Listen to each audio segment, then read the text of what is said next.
How's it going, you guys, and welcome back to ConstantlyVariedFitness. My name is Hudson, and in this video I want to share with you guys my favorite shoulder mobility exercise to help alleviate any stiffness, any pain, and increase the range of motion in your shoulder. Now, the first thing I want to start off by saying is that I'm not a medical professional, so if you have something that's chronic, or if you have something that's been causing you a lot of discomfort or pain, make sure you go see them. Otherwise, this has only been happening for maybe a few days or a couple of weeks. If it's something that's not really causing a lot of pain but will flare up every now and then, I want to try to help you out in this video. So if you want to take it upon yourself to fix it, then I'm here to share with you what the steps I believe you should be taking. So the first thing we want to talk about is the main principles that are going to help fix this forever, or hopefully forever, but not cause it to, oh, I'm just going to do these few things every now and then it flares back up. We obviously don't want this to happen routinely. We want to be able to be preventative of it, and once we fix it, have it from happening again.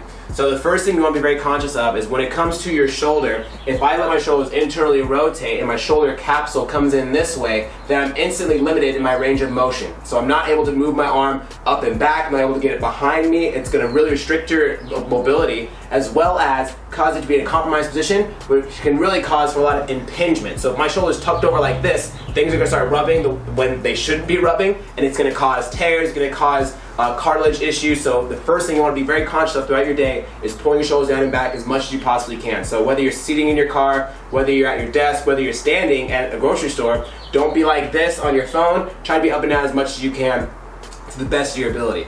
Now, the first thing we're going to do before we even get into that mobility exercise is just stretch everything in our upper body that can be pulling on our shoulder and causing things to get funky and out of place. So with these stretches, I would hold each stretch about a minute each, do about 1 to 2 sets. But if you notice any of these stretches are really beneficial for you, and when you get in the stretch you're like, wow, I'm really tight in this area, I would incorporate doing it twice a day, maybe one in the morning, one in the evening, maybe one before your workout, one after your workout, just to make sure we're keeping everything at full length and we're not letting anything get restricted and pull us back into this compromised position.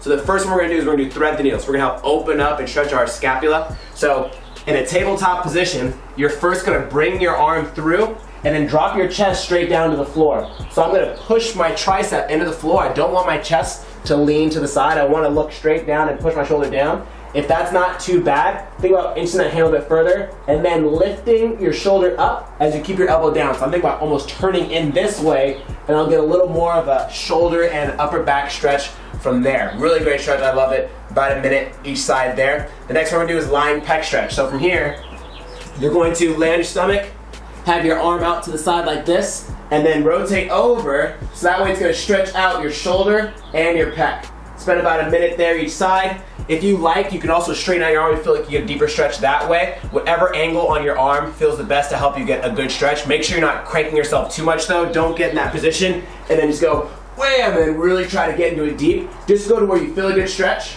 hang out there, and then during the minute, if it feels like it starts to open up a little bit, you can get yourself a little bit more further into that stretch if it feels good. Next thing we're going to do is puppy dog, help stretch our lats a little bit. So from here, back to that tabletop position, my butt's up. I'm going to walk my hands out in front and then drop my chest down towards the floor, and I'm going to take deep breaths while I'm here.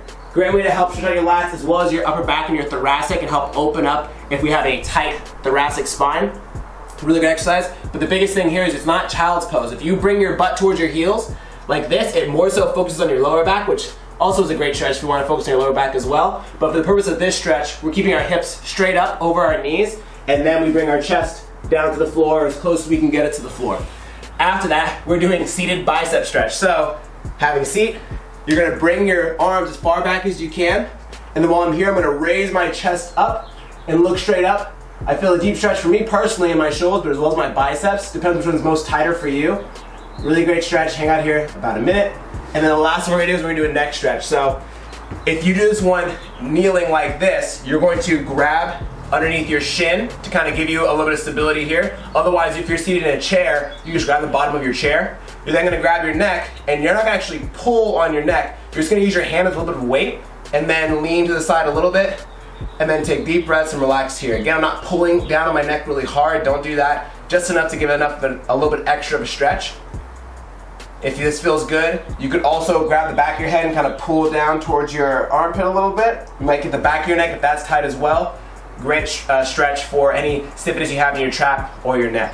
Cool. Once you've done all of those, you might notice an increase of flexibility. So you might notice you might have more range of motion, but just because you now have stretched the muscle doesn't mean it's strong in that position. So whenever I do strict press, if I do strict press like this, because I've had poor posture my whole life, but then I stretch and I go, oh wow, now I can get my arms up and back like this, you're not strong in that position yet. You haven't built the musculature to do this movement. So now, just because that range of motion is there, you increase your flexibility. We know how to increase our strength and our mobility in that area. So all you need for this exercise is a towel and then some kind of weight around a pound or two. I have a 2.5 pound plate. I'm not gonna use anything heavier than that, because if I did, I'd be hurting during this exercise. It's very, very challenging. So with my washcloth, it can be anything like a typical, foot by foot square, and you're gonna fold it up really tight, just so that way it's gonna give you a nice little padding that you're gonna place on your side. So, bringing yourself to the floor, you're gonna put this towel on your side and then pin it down with your elbow, and you wanna have your elbow kind of in line with your belly button. And what I mean by that is, you don't want your elbow tucked back behind you.